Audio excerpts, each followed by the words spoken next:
నిర్మోహమాటంగా తనకిచ్చిన 2 వరాలను తీర్చాలని అడిగింది.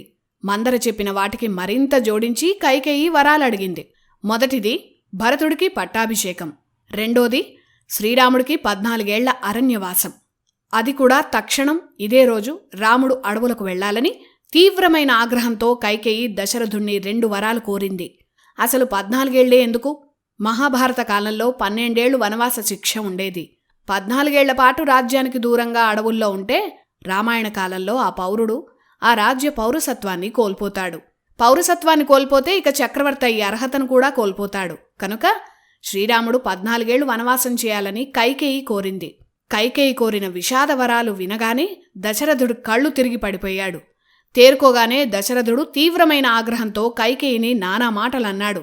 రాజ్య ప్రజలందరూ రాముడే చక్రవర్తి కావాలని కోరుకుంటుంటే నీకు రాముడి మీద అంత ద్వేషం ఎందుకని దశరథుడు ఏడ్చాడు. రాముడు దూరమైన మరుక్షణమే నేను మరణిస్తానని తెలిసి కూడా నా చావు కోరావని కైకను దశరథుడు దూషించాడు. దుర్మార్గురాలా, పాపి అని నిందించాడు.